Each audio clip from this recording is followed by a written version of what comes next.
Good evening, folks, and welcome to yet another episode of DinamoTV, the official podcast of the St Albans Dinamo Football Club. My name is Tonchi Prusats. I am absolutely stoked tonight to be in the presenter's chair, the host's chair, because this is arguably our biggest episode yet. It's our 11th episode, but let me just tell you, it is going to be massive. And I keep saying it every week, but truly, tonight is going to be the episode of all episodes. We've got some amazing guests throughout the evening, and I dare say we will go over the 1 hour mark for sure tonight. We've got Lou Glover, who is the co-organiser and co-founder of the Jacobs Day charity, and it's listen to his interview, which was pre-recorded earlier. Very touching, very emotional, but very uplifting as well. And tomorrow night at the club rooms, there's going to be a Jacobs Day Burger Night fundraiser. All the money raised goes to the Royal Children's Hospital's Good Friday appeal on this Friday. We'll also be speaking to the coaches from the senior men's, the senior women's, and also the men's under 23 side. We'll also be talking to the senior men's and senior women's player of the week as well. And the big one, all the way from Zagreb, Croatia, we will be speaking to Ivan Novosel. He's one of the members of the award-winning, the multi-talented band known as Zaprešić Boys. We know them very well down under, don't we? They were a guest at our presentation night last year in front of 1,000 plus fans at the Sunshine Croatian Catholic Centre. They absolutely rocked. We'll be talking to Ivan, and he has got some amazing news to announce with regards to, let's just say, bringing the two Dinamos that little bit closer together. That is an episode interview you do not want to miss. So we've got a massive show, but let's start with a huge congratulations. And earlier today, in the wee hours of the morning, well, it wasn't wee hours, it was more like 7 a.m. this morning, the Croatian national team looking, well, dare we say resplendent, or, maybe their good luck charm. Who knows? The new Nike tops, what do you think of them, by the way? Pop it down in the comments section. But they took out the FIFA friendly series, I guess that's what it was called, in Cairo, defeating Egypt 4-2. So it was great to see the Vatreni amongst the goals. And could it be an omen for the upcoming Euro 2024 championships in Germany in June? Well, folks, we have got a massive show lined up for you. We're going to get straight into the news desk after this short break from our major sponsor, the I&D Group. Folks, don't go away. It is DinamoTV. The I&D Group is regarded as one of the largest deliverers of concrete structure solutions in Victoria. Formed in 1994 by Ivan and Kathy Filipovic, their passion and commitment to getting the job done safely and economically has underpinned their success in the industry. I&D partners with large-scale building and construction companies in both the private and public sectors on projects large and small. With our corporate headquarters based in South Melbourne and storage yard based in the southeast suburbs, we have at our disposal thousands of square metres of quality materials, along with state-of-the-art lifting and crane equipment, enabling us to deliver the largest projects. We are committed to delivering high-quality projects by partnering with our clients and collaborating with project suppliers to ensure each job is delivered to exceed expectations. From humble beginnings, I&D now employs more than 1,200 dedicated professional and support staff, involved in a number of landmark projects right across Victoria. The I&D Group is a massive supporter of the Croatian community, backed soccer clubs in Victoria, and is proud to be the major sponsor of the St Albans Dinamo Football Club in 2024.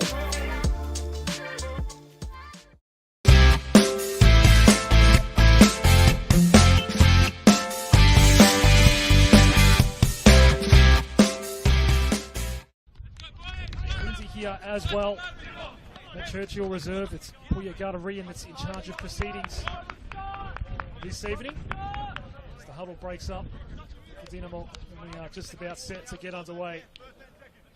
With Josh Divin to kick things off here. Round 7 in NPL Victoria is go.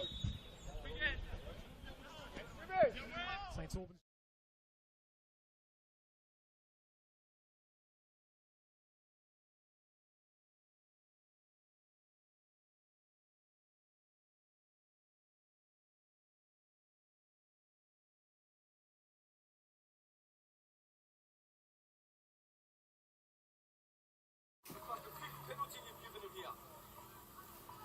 It'll be Brian Summerskill against George Zamaranis.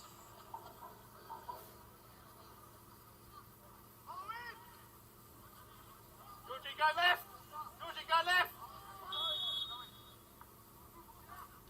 Summerskill scores. It's 1-0. Bottom right. Zamaranis actually picked the right way, but it fell under the glove. And it's 1-0 at Churchill Reserve. Fell to Kalina, played back toward Joey Monek. And he wins the corner. I do believe the first corner of the night for St Albans. Right, my counts.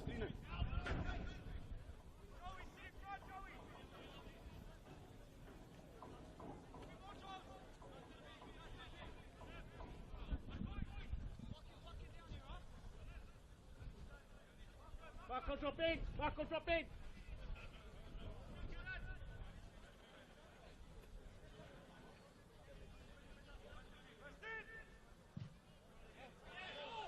Oh, it's actually gone in.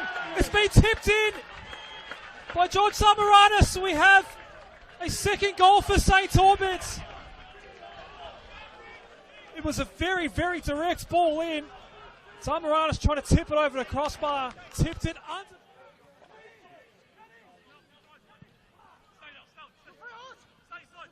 Georgopoulos, Ramirez, Everson. It's taken down, and another penalty has been given away here.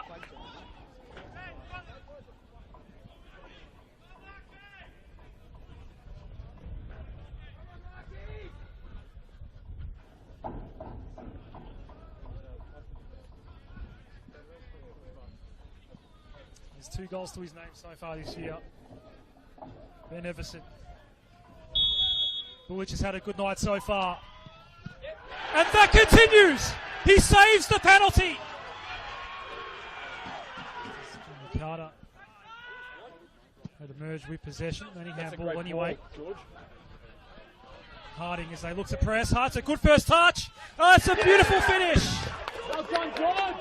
Some class from Robert Harding.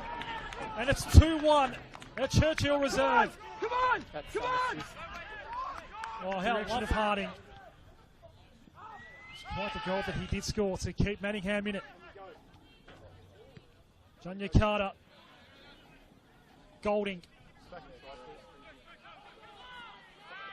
Outmanned. They are down a man. Manningham have been for the entirety of the second half.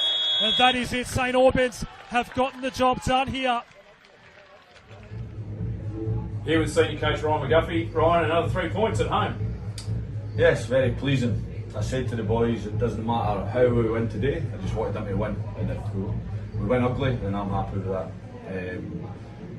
Yeah, 3 points, went 2-0 up, came in at half time, and I think everything's cosy. They've got a man sent off. But then, second half, just couldn't string 3 passes together. It just wasn't going for us. Manningham, good side, very good side, knocked the ball about well. So, like, not taking anything away from them. They're a really good side, and they've got some quality in their team, and causes a lot of problems with 10 men. Yeah. Certainly losing Brian Summerskill at half time wasn't ideal in terms of the way the play was going through the centre of the park. Well, when you're a man down, you've got to make the other team opposition work. So you've got to keep the ball, move it to side, tire them out, and try and then when they tire out, then you can keep it and go forward. We were going back to front, and whether that was nerves, I don't know why we were doing that. I was asking them to keep the ball and move it quickly and tire the team out, but yeah, I just looked a bit nervy in the second half, and it was Maybe it is because we did need the win and the boys were desperate on the win, and sometimes the choices you make when you've got that desperation aren't the right ones. But we got there in the end. Like, Marco saved a penalty. Marco in the first 5 minutes going 1-on-1, and he's pulled out a world-class save. So that was the difference between the two sides of the keeper and his saves he pulled off with that in the first 5 minutes, and then the penalty save was the difference between us winning and losing. So that's the little things that make a massive difference. And good to see young Nick Murray get a run from the bench, another one of the youngsters. Yeah, like Nick's got a lot of potential, and he's came down from Shepparton, and I've been keeping an eye on him for a while in the under 23s, and he's got a big future in the game if he keeps working hard.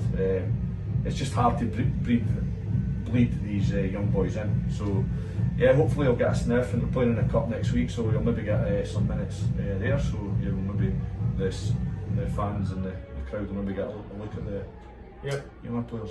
Hopefully see plenty of people down here at Churchill Reserve next Thursday for the cup match with Altona North. Yeah, Geelong Rangers. Yeah, it'll be a tough game there at State 3. So yeah, it'll be a chance for me to try a few players that haven't played as many games this season, but I'm desperate to play. There's players there that I'm trying to keep them happy as well. So yeah, we'll give them a chance to show me what they can do, and it'll be a chance to obviously go and play football. All right, thanks for your time. Thank you very much. Cheers. Cheers, Gav. Welcome back to DinamoTV, and it is that time of the week where we have to announce who the St Albans Dinamo Senior Men's Player of the Week was last week. Can you guess who it was? Oh, mate, after that penalty save, there can only be one winner of the Player of the Week, and it is my absolute pleasure to welcome to DinamoTV for the second time. He made a cameo appearance a couple of weeks ago talking about the Marley Plavi, but this week he's talking about being the Player of the Week. Congratulations, Marko Bulic. How are you, Marko? Thank you very much. I'm very well. Well, first of all, well done on a great performance. But secondly, obviously keeping a clean sheet is fantastic. But if we don't win and don't take the 3 points, we're only halfway there. But on last weekend, not only did you guys keep a clean sheet, but the boys scored 2 goals, and it was such an important win, a real 6-pointer. What was the mood in the dressing rooms afterwards? After the game, it's more of a relief than anything. We didn't really play our best. I think we can all agree on that in the second half, given the numerical advantage and the scoreboard pressure. But we grafted hard and we got the win. It was 2-1, so we didn't get the clean sheet. But the boys. That's right. Yeah, what we're talking about. Yeah, boys were obviously buzzing in the change room after. Yeah. Now, look, it was a 6-pointer either way. It was a game that you had to win. You did win. And at the end of the day, you did. So all 3 points, and now Dinamo moves into sort of a comfortable mid-table-ish position. But let's go back to one of the we're going to play the penalty. Now, take us through this. This was an amazing save. Yeah, look, at the start, I'm just sort of trying to gauge if he's got any subtle tells, like when I stay up next to him. You make yourself look as big as possible, given I'm not the biggest keeper in the world. You jump around. I'm obviously in bright yellow, so it makes me stand out a bit. Just pick away. If it doesn't go that way, he saves the penalty. That's it, really. Well, that was just absolutely amazing. And look, for all the young goalkeepers out there, that is a valuable piece of advice. Make yourself tall. And I did notice that you were jumping up and down on the spot, making yourself look quite formidable. But and you just kept your eye on the ball, or was it just at that moment when he kicked that ball, you just kind of, was it gut instinct, or you just kind of saw out of in a split second? Did you actually see the movement of the ball? Oh, look, I've picked away, and I'm thinking, you know what, it's in range here. If I stick a boot out or stick my leg out, hopefully it hits me and just goes anywhere, but hit me pretty good and went out for a throw, so it was probably the best case scenario. Yeah, fantastic. Now, well done on that, mate. We started off a little bit slowly at the start of the year. We've won a couple of games in the last 3 games now, so things are starting to look good.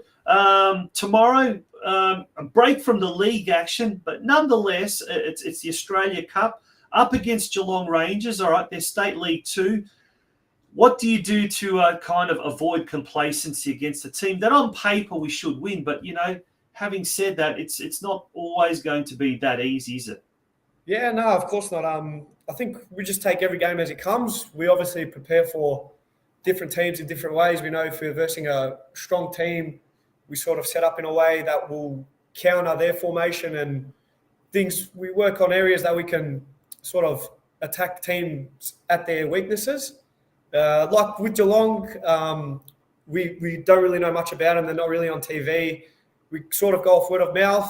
But yeah, we set up for this game like we would if we set up for your Melbourne Knights, the Derby, or Avondale's, the bigger games in the league. Like, we do everything we can to just go out there and go win. Excellent. Well, mate, we wish you all the best for the game tomorrow, the Australia Cup game, and then also the week later, the resumption of the NPL Victoria competition. But congratulations, Marco. A great performance and certainly a worthy recipient. But I'm also told you were nominated in the NPL Team of the Week as well. So an additional congratulations there. Yeah, thank you very much. Thank you. Good on you. Marko Bulic from the senior men's team, he took out the NPL, well, he was a member of the NPL Team of the Week, but he also took out the Dinamo Player of the Week award. We'll be back shortly after this break.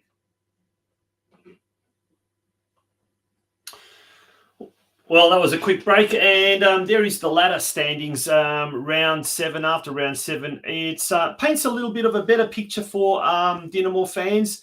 Dinamo move into 9th position by virtue of a better goal difference. They're ahead of Dandenong Thunder and Green Gully, who are in 10th and 11th positions respectively. As we said, there's a bit of a break now before we get into the next round, which will be Friday week when we travel to the Olympic Village to take on Heidelberg United. In the meantime, it's the Australia Cup action tomorrow, Holy Thursday, at Dinamo's ground, Churchill Reserve. Kickoff is at 8 p.m. We take on Geelong Rangers. And as we heard the gaffer just talking a little bit briefly there, likely to give some of the fringe players a go. Nicholas Murray, who did come on, who has scored 4 goals in the under-23s. He'll be given a chance, and I dare say there'll be some of the under-23s as well who'll be getting a chance. Speaking of the under-23s, a great 6-0 win on the weekend. They had a huge win over Manningham United. That was at Churchill Reserve last Sunday. Nicholas Murray scored twice. Jesse Chop also scored a brace, and Anthony Pondeljak and Luka Chabraya scoring 1 apiece. So that now means that Chop, Chabraya and Murray have all scored 4 goals each so far this NPL season. And as we can see, the under-23s are in 8th position with 8 points, and they will be taking on Heidelberg United, who are in 9th position on the same amount of points Friday week when the seniors do so as well. We're going to now, the Dinamo cameras were inside the change rooms on Sunday after that big win against Manningham United, and this is what the DinamoTV cameras caught. Yeah!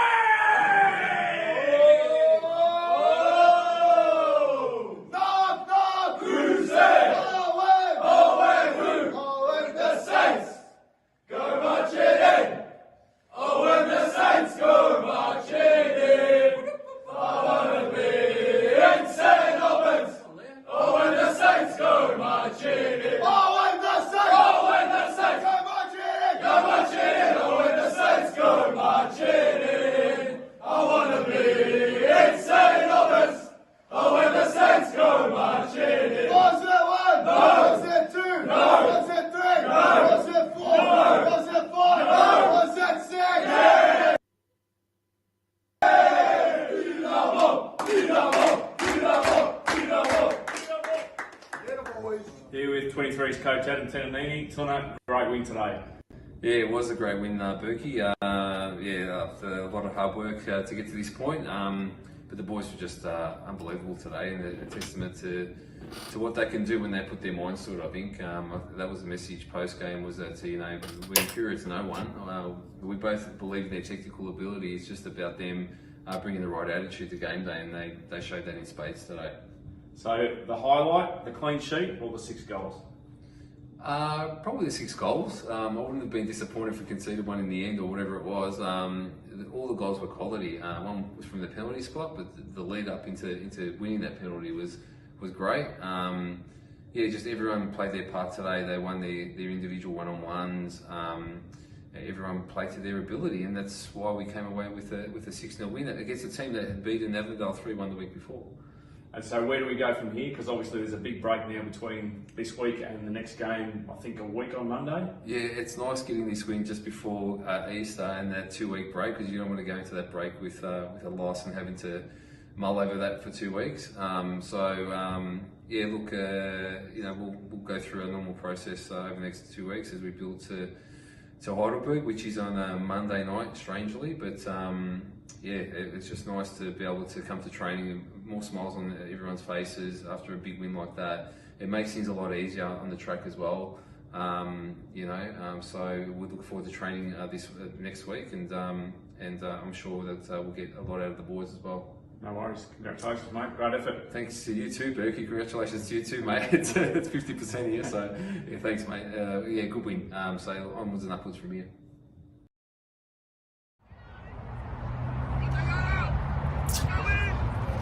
Dinamo senior women's team opened their 2024 season account with victory in round 2 of the Nike FC Cup last Sunday, defeating Collingwood City 4-1. Great result there.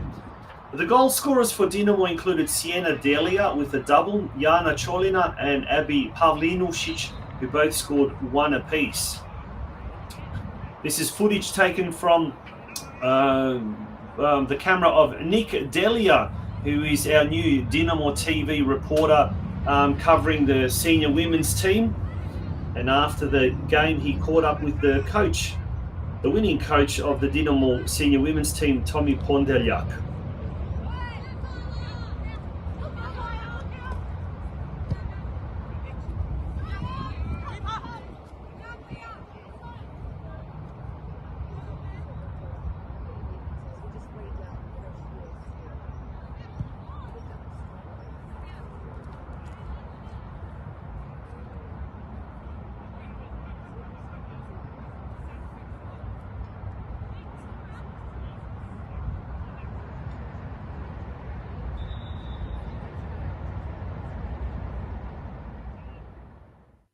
Tommy, first night cup out of the way. What do you think?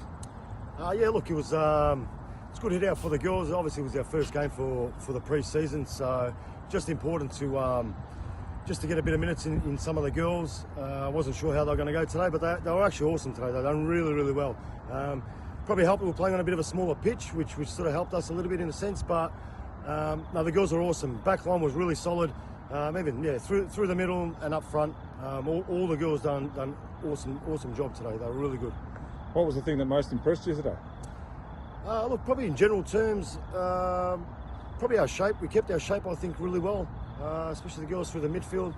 Girls at the back kept a good back four shape there, but the girls in the midfield actually played really well in there. It was a bit tough for them. They had a couple of good opponents on them.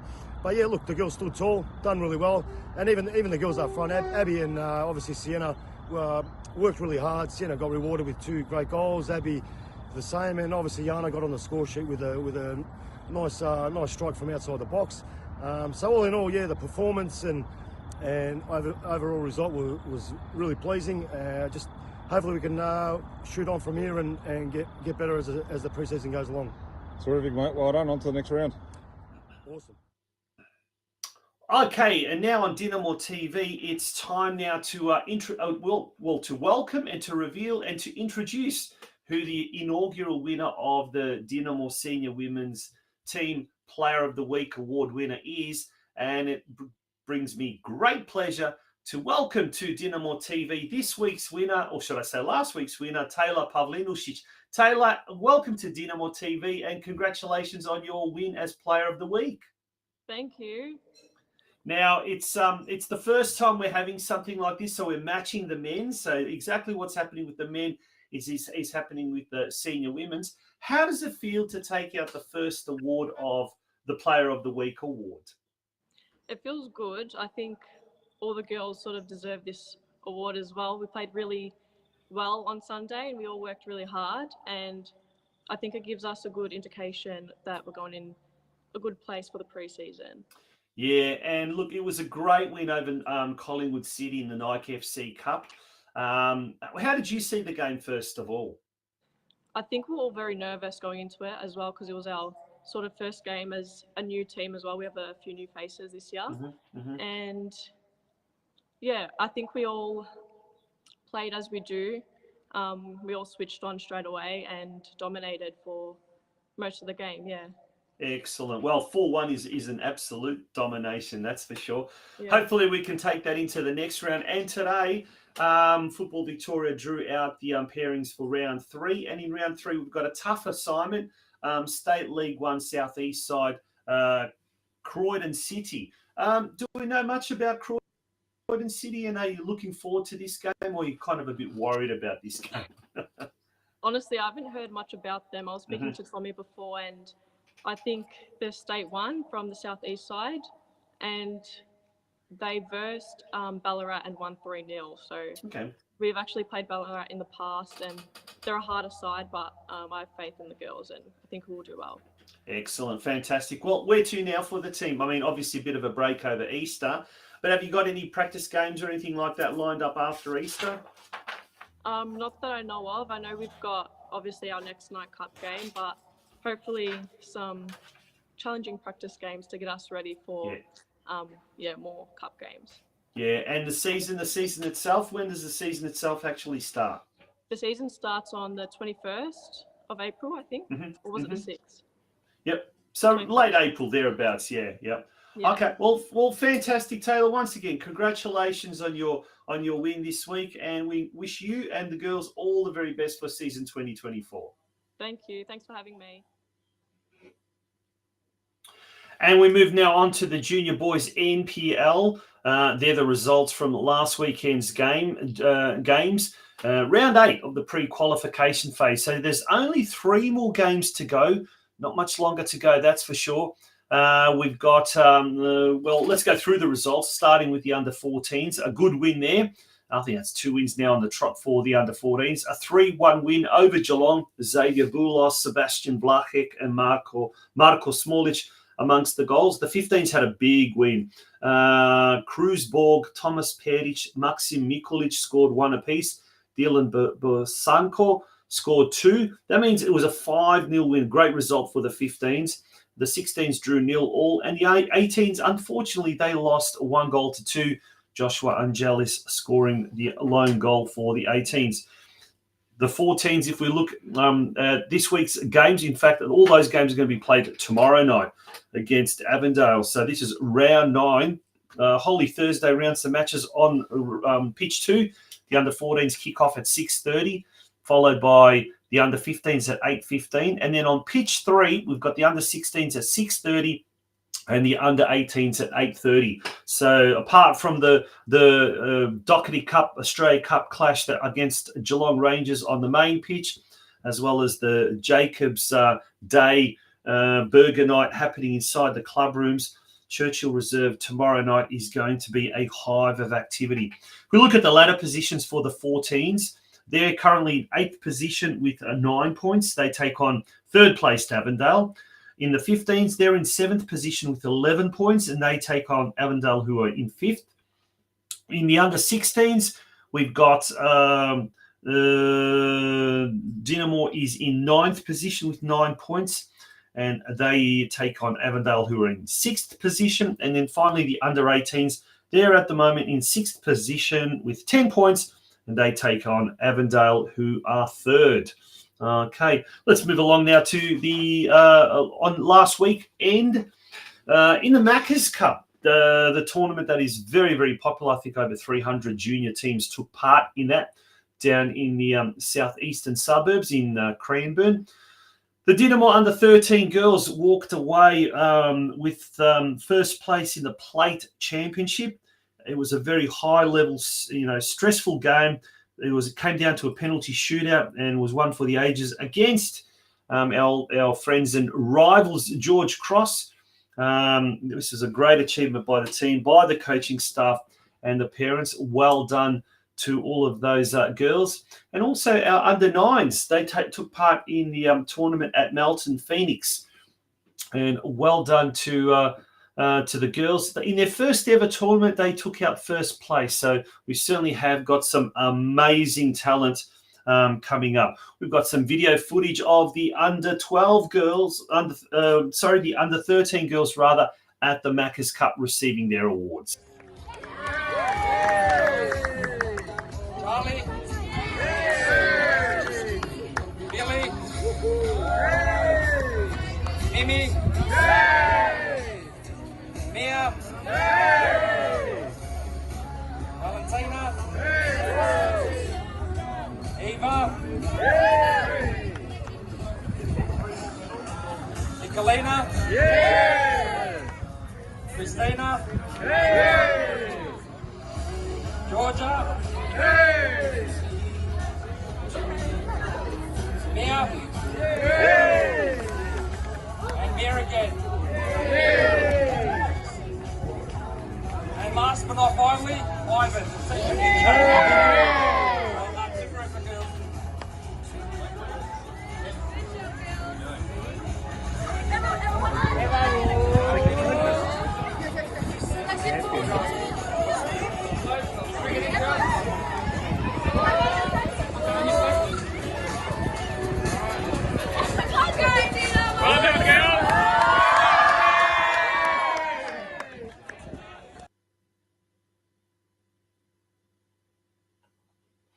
There we go. Congratulations to the victorious under-13 and the under-9 Dinamo girls. Well done. Congratulations once again. Now, just a little bit of news as well. Just on the other side of the Easter break, so Monday 8th and Tuesday 9th of April, so I guess it's Monday week, Football Tech are coming down to Melbourne. Football Tech, renowned Sydney training academy, run by the Trefiro brothers, who are heavily involved with Sydney United. They're coming down, and we are the camp partners here at Dinamo. So they will be having a 2-day camp from 9:30 till 2:30, both days, on the Monday and on the Tuesday. And in next week's show, we will be speaking with Glenn Trefiro or someone else from Football Tech. We'll have a special guest next week when we have our post-Easter special, if you like. That's going to be happening next Wednesday. We're going to be coming out a day early, just like today. We'll be coming out a day early because of some holiday commitments next week. International news. Well, one of our own players. Congratulations to our senior men's midfield ace Zelfi Nazari, who's starting a victory for Afghanistan over India overnight in their latest 2026 FIFA World Cup qualifier. The win places Afghanistan in equal second position in the AFC preliminary round Group A, with 2 matches still to play. So well done to our own Zelfi Nazari. He was a member of that victorious Afghani side. So congratulations, there he is. And well done to him. Also, later tonight, round about 9 o'clock, 9:05, we'll be crossing live to Churchill Reserve, and we will be speaking to a representative from Strathmore Split, because Strathmore Split, as we speak, they will be taking part in an Australia Cup clash with Gippsland United, the visiting Gippsland United that is at Churchill Reserve. So we'll cross over there for a progress score, and that will be happening a little bit later on in tonight's show. So do hang around. But in the meantime, we've got a massive guest coming up on the other side of the break. We'll be speaking to Lou Glover. Lou Glover is the co-founder and co-organizer of Jacob's Day. And we'll find out all about the heartbreaking background story to how Jacob's Day was founded. But it's also a story of resilience, of benevolence, of, in many, many ways, unbelievable human spirit and courage that has resulted in just under $1 million having been raised for the Royal Children's Hospital over the past 18 years. So stick around, guys. Folks, girls, we've got a massive, massive show coming up.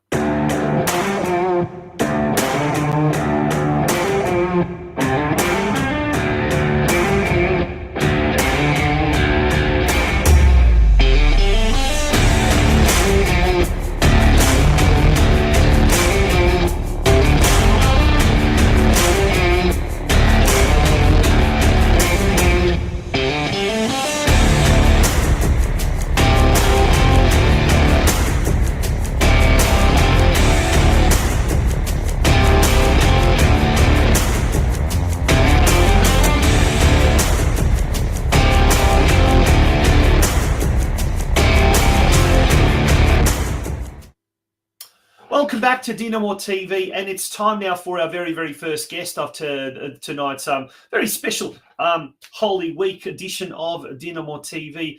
And I guess the story behind our next guest and what he's behind is one of a rather sad one, but our guest has managed to transform what was quite a sad story, quite a tragic story, into one of triumph and one of extreme benevolence, I guess, is the best way to describe it, where he and his wife have been involved in a long-running charity that's very close to many people's hearts in the Dinamo St Albans community. And tomorrow night is a very special night. It's Jacob's Day Burger Night, and all proceeds will go to the Jacob's Day charity. And to tell us all about Jacob's Day and to tell us all about the Burger Night, tomorrow's Burger Night, an old friend of mine, a good old friend of mine, and it's an absolute pleasure to welcome to DinamoTV Lou Glover. Lou, one of the co-organisers and co-founders of Jacob's Day. How are you, Lou? Good to see you. I'm very well, Tonchi. A blast from the past. Yeah. Yes, well, for those of you that don't know, Lou and I go way back, I think back to the old Croatian Students Association days, the nostalgic days of Radio Živa, I believe. Yes, not to mention all the functions that we would have crossed paths at, Tony, and as we discussed the ills of the world back then. Yeah, we were two gentlemen with a purpose in life. But mate, you've over the last 18 years, you and your lovely wife Anna have been behind Jacob's Day, an incredible charity, incredible that I guess had its origins in rather tragic circumstances. But let's unfortunately revisit the early days, the origins of that. How did Jacob's Day first start? Well, just to briefly touch on the history, I guess Anna and I, our first child was Jakob. He was born December 1999, so he was our millennial baby. And as parents, obviously, we were all chuffed with how proud can you be with your first child? I guess everyone who's got kids will understand we're with sort of the unknown. Wondering what the future holds. Unfortunately for us, we're one of those unlucky families whose journey wasn't meant to be in a traditional one, I guess, with our child. Jakob took ill when he was just before 9 months old. He went from a Monday morning being his normal self to us off at the doctor's in the evening because he was off his food and just crying and wouldn't settle and all the rest of the things and just worried that something's not right and feeling something's not right. Next morning, we went to the local hospital. We were there most of the day, and then late in the afternoon, things escalated. We ended up at the children's. That was a Tuesday afternoon, evening. And sadly for us, Jakob passed away the following Monday night. I always say that everybody remembers the night Jakob passed away, or most people who are older than, say, 35 would remember that night. That's the night Kathy Freeman won her gold medal. So Jakob passed away a couple of hours before she won her gold medal. So for us, it was obviously a very sad time, a very tough time. That was 2000. And obviously, like everyone, you grieve your loved ones, the people that are in your life, particularly when it's a child. And not that grief's a competition. Everybody loses loved ones, and losing any loved one is difficult. But as a parent, I think we all dread the idea of having to say goodbye to your children, whether they're an infant or an older child. It's a terrible thing to have to go through, and not that we're looking for pity. That's not the reason for Jacob's Day. Jacob's Day came about from a discussion with a friend, Tony Vutch, one night in 2005, so it was 5 or so years later. And the idea of Jacob's Day was raised as a byproduct of just doing having a fun golf day, basically. Yeah. So in 2006, we held our first one, really stepping into the unknown, and we aligned it with the Royal Children's Hospital because we thought, well, there's a worthwhile thing to support. Tony's has got kids, and he's had his children there. We've had our subsequent 2 children go there, and I know most people have the misfortune of having to take their children to hospital. It's always a traumatic time, and we just thought it'd be a good place to support. Yeah, no, mate. It's been 18 years since that very, very first Jacob's Day, and it has become around about this time of year, just before the Good Friday appeal. It's become such a in our community in the western suburbs of Melbourne, the Croatian community and the wider community, it's become such an institution. And one of the things that's become massive is the golf day. Now, we've got some footage from the golf day 2 years ago. And I mean, since that very, very first golf day back in 2006, has it, in your wildest dreams, did you ever imagine that it was going to grow into something as big and as iconic as it has, now in 2024? I'll say I could say yes, I dreamt it, but I'd be a big fat liar, Tunch. It'll be a little white lie. We didn't think past the first year. Even the second year was, we'll just try to do it again. And I guess we got to the GFC and we had a couple of really lean years, and it was sort of about, I think after the 6th one we did, it was sort of like, do we keep going or not?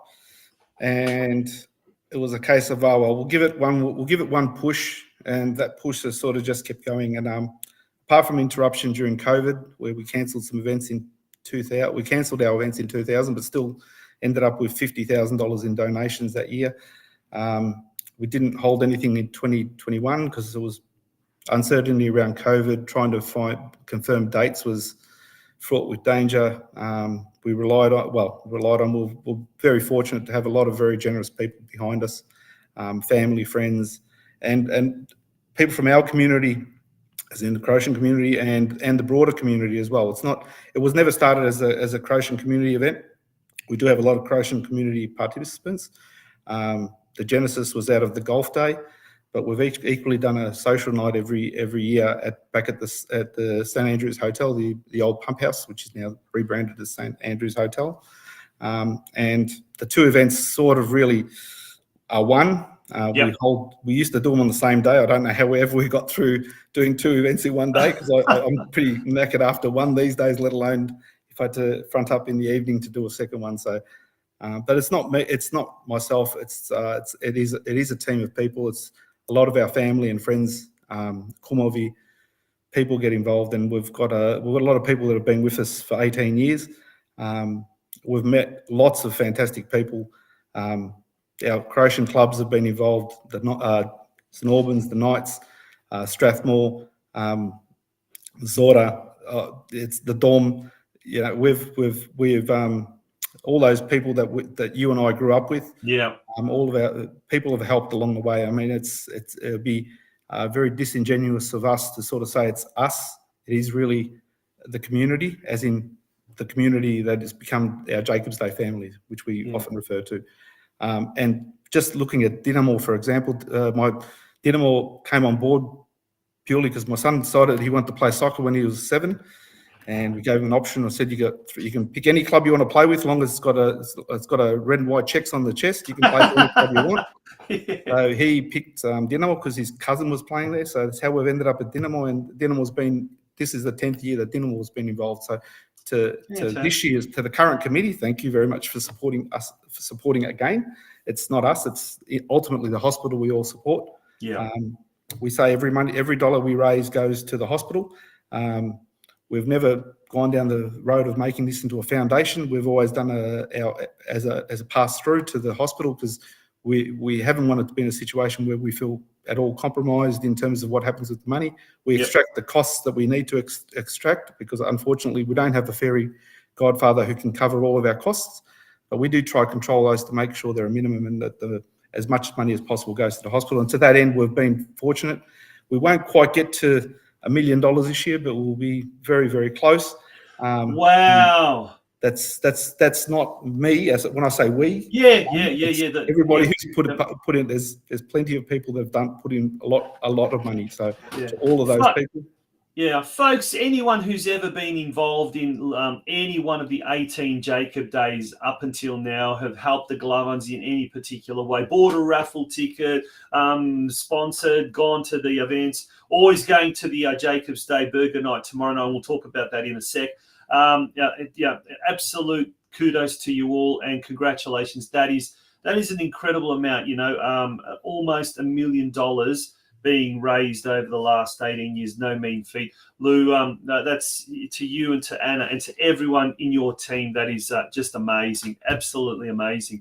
Let's talk about the Burger Night tomorrow night at Dinamo. A lot's happening at Dinamo. That's that's the reason why we've come out on a Wednesday. We couldn't go now head to head with Jacob's Day Burger Night at Dinamo tomorrow, could we now? Yeah. No, we had to. I like to think, Tony. I like to think, Tonchi, it's because we're going to be watching the game on Thursday. And that too, yeah. There's that happening as well, and we've got the NPL Junior Boys NPL on pitches 2 and pitches 3, as well as the Australia Cup happening tomorrow as well. And so, that's absolutely fantastic, and that is great to hear. But do tell us the Burger Night tomorrow night.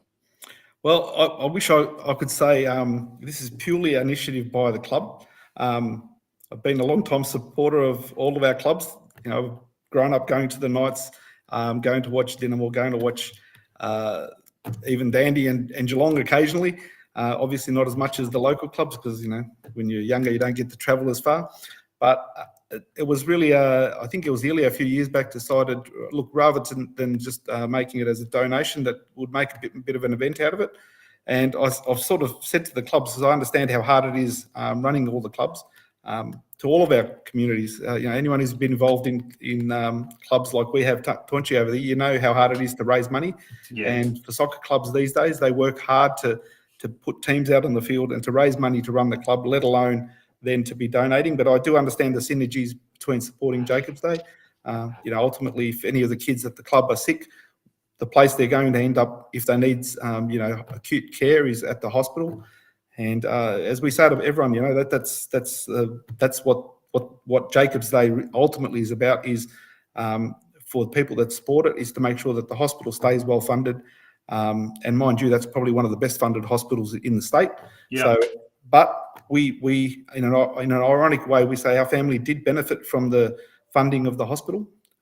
Even though we didn't get the outcome we wanted, Jacob was treated by one of the preeminent doctors in his field who was working out of the hospital. So we just hope that when somebody's child ends up there, that they get the care they need.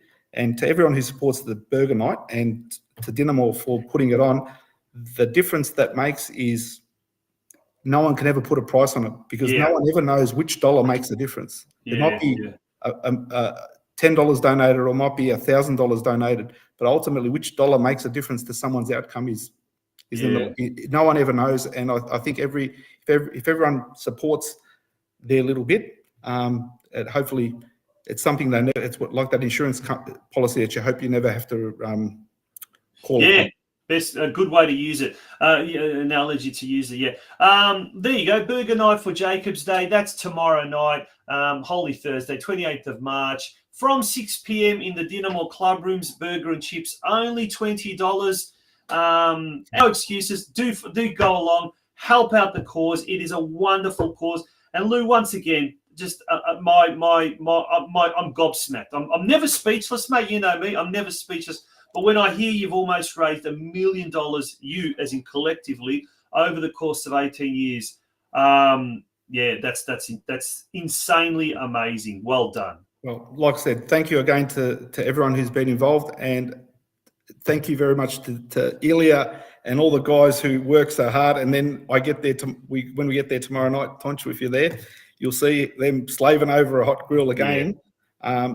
In the aid of, I guess, making sure that our clubs, which are so integral in our communities, which provide an outlet for our kids, a place for them to be safe and to get together with other kids. I think it's admirable that we have people like all of our clubs all the people that are involved in our various clubs around, but particularly tomorrow night. Thank you very much to Dinamo, and for anyone who's interested to see our final total, which we'll be given a brief check presentation, I think, on around 3:15 on Friday. So if you're near a TV, if you're not at church, tune in. We'll post something on our socials, and I'm sure Dinamo will share something as well. Absolutely. I can say that at the moment we're heading over 65,000. Hopefully, with a bit of luck, we'll get to over 70,000 for the year, which will be another fantastic result and a testament to everyone's generosity.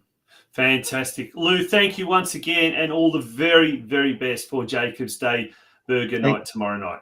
Thank you very much, Tonchi, and happy Easter to everyone out there who's listening. Absolutely. Happy Easter to you and everyone there. Bye-bye. Okay, folks, that was Lou Glover from Jacob's Day. Amazing. I'm absolutely gobsmacked. When we return, folks, big news. Big news. Our first international guest. That's right. We'll be crossing all the way to Zagreb, and we will be speaking with Ivan Novosel from the Zaprešić boys. You do not want to miss this. Coming. Westar Prestige is a family-owned second-generation business which is celebrating 50 years of operations this year. They're a specialist prestige collision repair facility situated in the western suburbs of Melbourne, Victoria. However, they service all regions in the state, with many of their clients travelling from far and wide to use their services. They're also able to provide a digital platform for quoting clients' vehicles who are unable to personally attend their premises. They're an authorised manufacturer-approved repair facilities for Mercedes-Benz, Tesla, Peugeot and Suzuki, and are proud of their ongoing affiliation with these brands. They also work closely with a number of Australia's largest insurance brands who entrust them to be part of their preferred repairer network. Their support staff are always happy to assist clients from the initial process of lodging claims through to the final stages of collection of the vehicle on completion of repairs and post-repair. So remember, for all your prestige collision repair needs, consider Westar Prestige, an award-winning, long-standing Australian-owned business. Welcome back to DinamoTV, folks. And let me just say I'm very, very excited because right now we've got our very, very first international guest. Correct. Our very, very first international guest all the way from Zagreb, Croatia. It is my absolute pleasure to welcome a member of the Zaprešić boys himself. That's right, folks. Zaprešić boys, Ivan Novosel. Ivane, dobro večer, kako si? Dobro večer, pozdrav svima. Special greetings to all Croatians in Australia, and of course to all members of St. Albans Dinamo. Now, for the benefit of all of our listeners who are not Croatian or who can't speak Croatian, I've got one word of advice. Please learn the language. You got to learn the language. It's the best language. But in the meantime, we're going to have this conversation in English. Ivane, first of all, as I said, thank you for joining us all the way from Zagreb, Croatia. Now, Zaprešić boys, they're a household name in the Croatian diaspora. And tell us your when you were here in Melbourne last time, how did you develop a close connection? The boys develop a close connection with St. Albans Dinamo. Well, actually, our friendship starts when we were on the first Australian tour in 2018. As you know, in 2018, it was the biggest sports result in Croatian history. Croatia playing in Russia. So actually, after the very big and large welcoming the Croatian football players on the Croatian main square in Zagreb, where the Zaprešić boys were performing in front of like 300,000 people. Actually, after that, it was our first Australian tour. On that, our first Australian tour, we didn't plan to perform in St. Albans, but one of our members, he has a family in Melbourne, which is also back then was involved in the St. Albans Dinamo Club. So actually, let's say it was spontaneous agreement, and we had our first concert over there in your club. and actually it was great. But I think that the main connection thing is because Zaprešić Boys, today, you knowing us as a band, existing now already for 18 years. So we start in 2005, but actually we start as Dinamo Zagreb fans. We were not even have a clue that we're going to have a band in the future. And let's say 15 years later that we're going to perform in Australia. So actually, on that first Australian tour, we actually connected with St. Albans Dinamo members and fans and everything. And then last year, it was our biggest Croatian, actually Australian tour again. And of course, we were performing on your gala evening in your club. Yeah, so, what a night that was. Now, Ivane, your English is amazing. Probably better than half of the Australians in Australia. How did you learn English? Was that at school? Was it at watching Američke sapunice like Santa Barbara? Or what else is popular over there? A little bit of everything. I would like to say that all Croatians actually speaks English because we're watching the movies, cartoons, and everything. But I had a luck. I have an uncle. He lives in California. So during my growing up, I was there like 4 or 5 times. And one time when I was like 20 years old, I stayed there and I actually studied for a year in Santa Rosa Junior College. So probably that's why. Yeah. And also privately, I'm working as a salesperson in international companies in Croatia, and English is main language. There you go. Well, fantastic. It's like we're speaking to you here in Melbourne. That's amazing. Zaprešić Boys. Every time Croatia plays at the World Cup or the Euros, a song comes that just blows everyone out of their mind. There's been some great songs over the years. What's been your favorite? That's a hard question. Could be a Dinamo song, it could be a Croatia reprezentacija song, but what's been some of your favorite songs? This part I'm going to say in Croatian because it's probably Croatian expression. To je kao da pitate majku koje dijete više voli. So if you mean if you understand. Like asking a mother who's got 2 children which one she loves more. Depends who's the golden child, I suppose. Yeah, now you understand.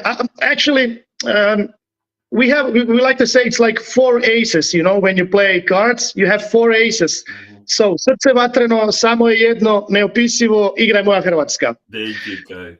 When we are talking about the Croatian national teams, I'm putting expression on Croatian national teams because our songs are not dedicated only to Croatian football team. It's connected with them because of the results they made in the history. But if you ask us, one of our favorites is our first song in 2005, and it's actually for Dinamo Zagreb, and the name of the song is Boja mojih vena. Oh, yes, excellent. Now, if you haven't heard that song, do YouTube it, Boja mojih vena. Great song. And that brings me to the next question.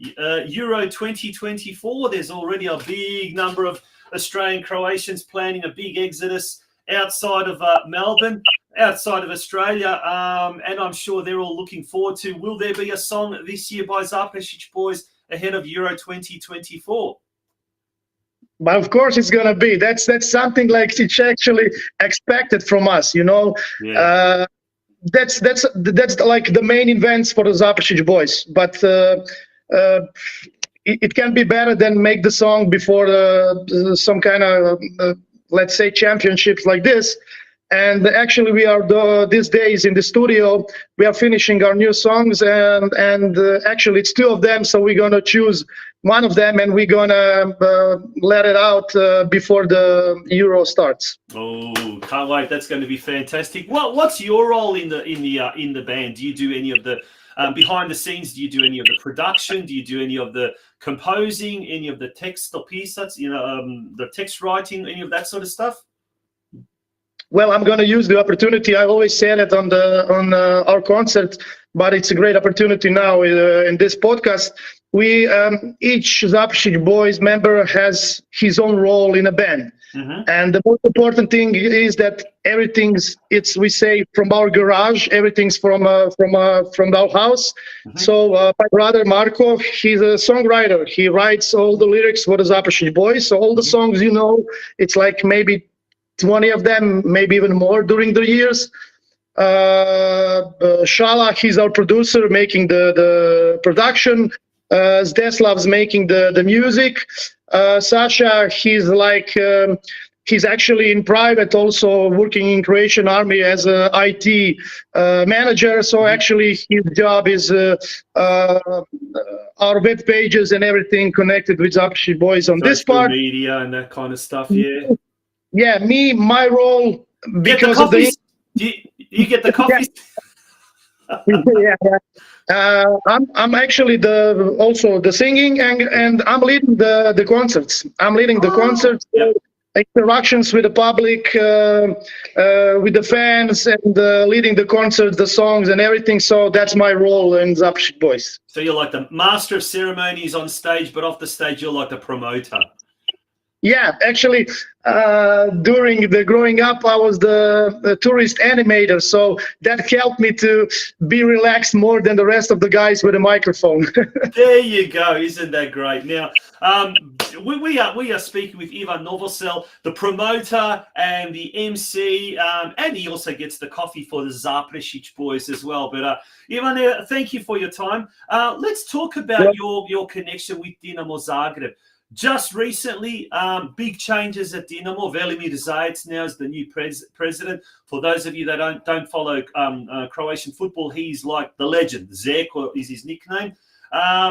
Tell me, what's the feeling in Zagreb with these new changes? Because Dinamo fan or not a Dinamo Zagreb fan, we all know of the rather turbulent last 15, 20 years that Dinamo Zagreb fans have had to endure. Tell us, what's the feeling like in Zagreb these days regarding Dinamo? Well, actually, there are big.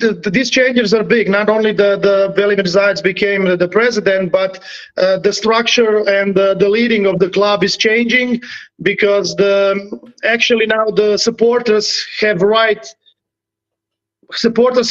to vote for the board, for everything. So not supporters, the members. That's important thing. Yeah. So before this year, that was not possible. So these are big changes for the club. Hopefully, the new board will lead the club to the supporters and to the members. But also the most important thing, everybody knows that.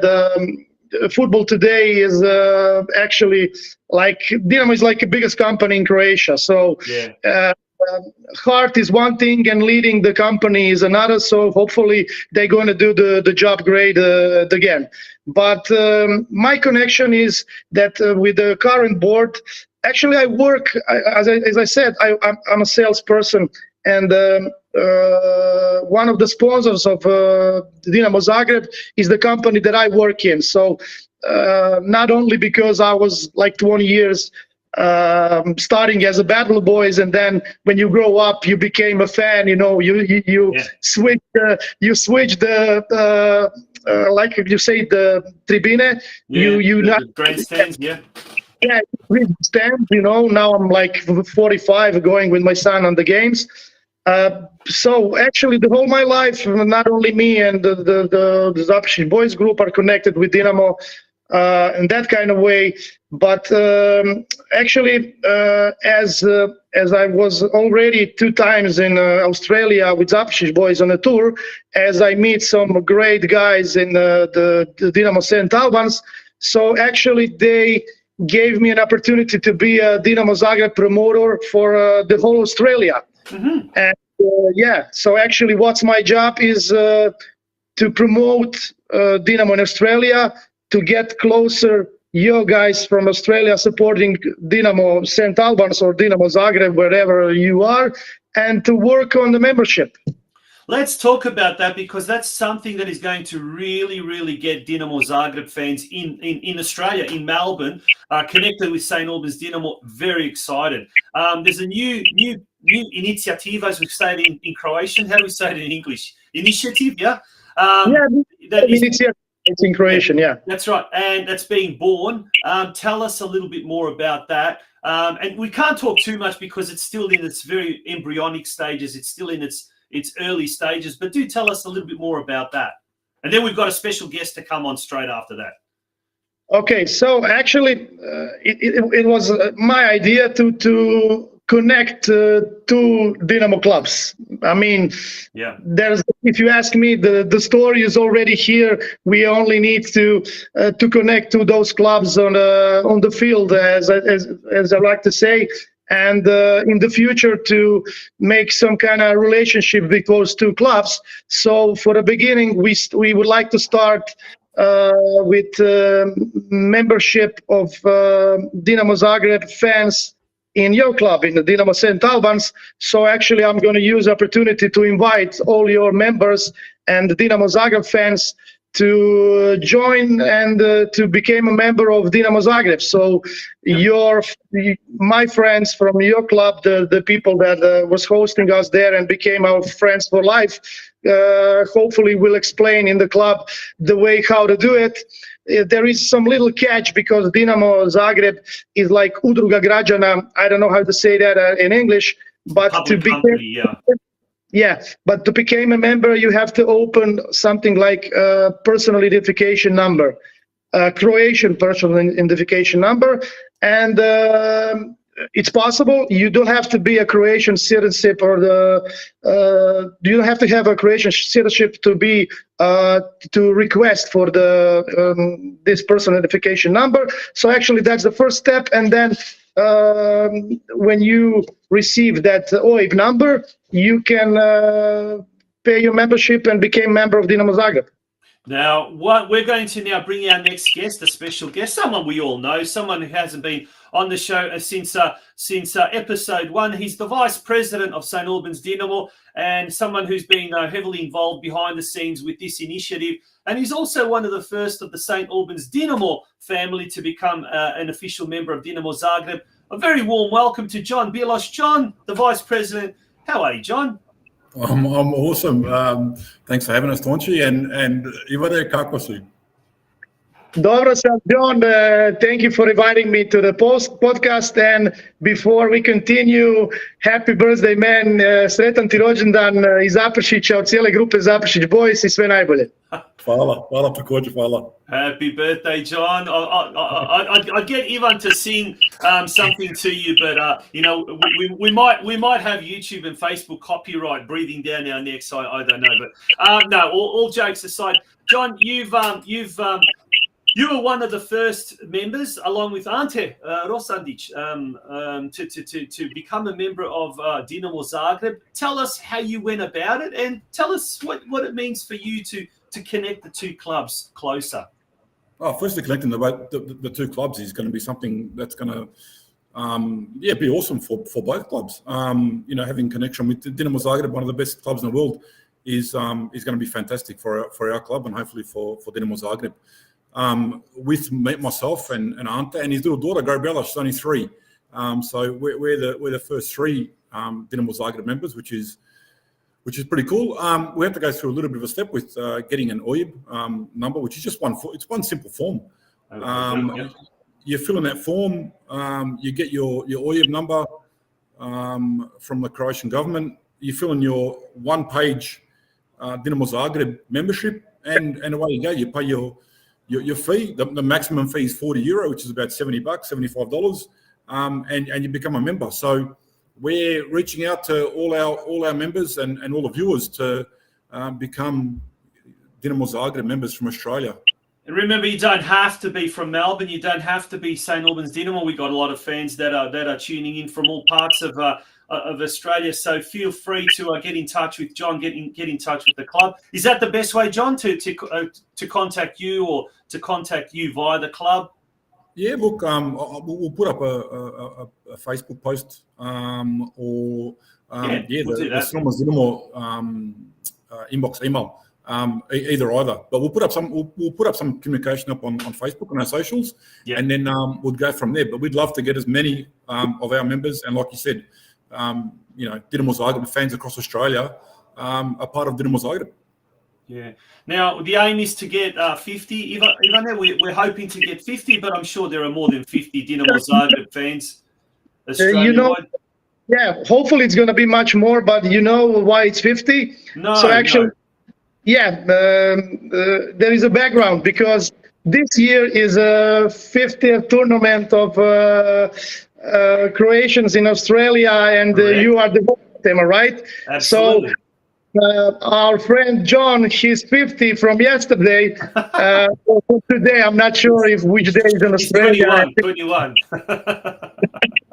And so let's say we put because this number is reachable, okay, for the beginning, and it's a nice number to start with, and hopefully our goal is in the future, maybe in a year, maybe sooner, to join all young members to become members of Dinamo Zagreb. Why not? That's a great goal and great story for the future.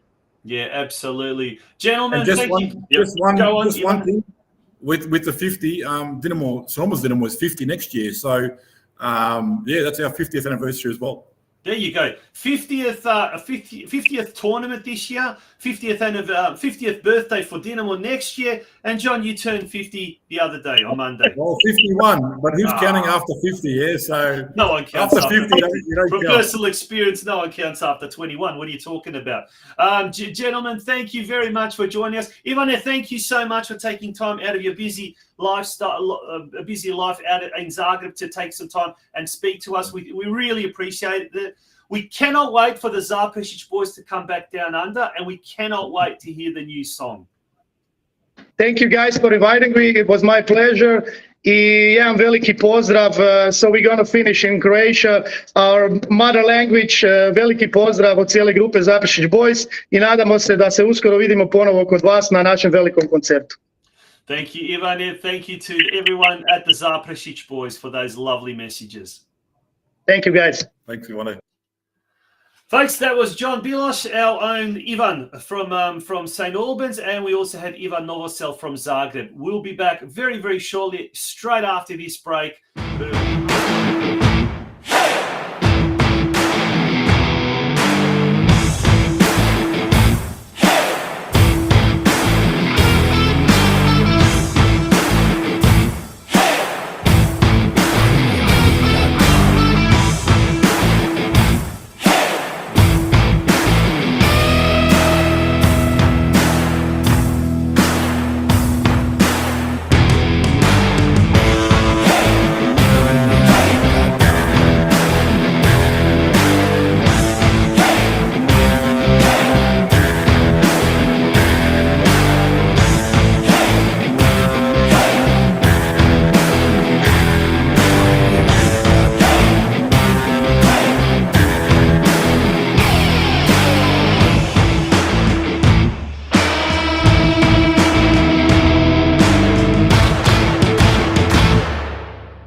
And we're coming to you watching live footage now from the Churchill Reserve, where we're seeing the game between Strathmore Split and Gippsland United being played out. We've gone 37 minutes into the first half.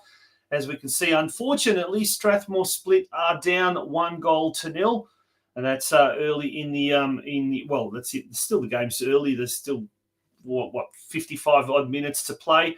But after this, you can straight away click over to YouTube, the Football Victoria YouTube channel, and you can take in the game between Strathmore Split and Gippsland United. Hopefully, Strathmore can get up and score at least 2 goals, maybe even more to progress through to the next round. Speaking of the Australia Cup tomorrow, remember this, guys. Get down to Churchill Reserve, 8 p.m. kickoff. Australia Cup action. Dinamo taking on Geelong Rangers. Well, that's happening on pitches 2 and 3. We've got the Junior Boys NPL, and also inside the club rooms, the burger night for Jacob's Day. So do turn up that little bit earlier. Thursday, 28th of March, which is tomorrow, from 6 p.m. Burger and chips costs only $20. And if you're like me and you're not eating meat for tomorrow, well, just buy a burger and chips as a donation. You can certainly do that. Folks, wishing you all the very, very best for the coming Easter blood bunny, as we say in Croatian, the Easter holidays. It's going to be, no doubt, a very memorable one this year. Enjoy, and we will see you next Wednesday night on DinamoTV. In the meantime, stay safe and enjoy the festivities over the coming 7 days. Bye for now. Now, my name is Tonchi Prusas, and I certainly hope you enjoyed tonight's show. Good night.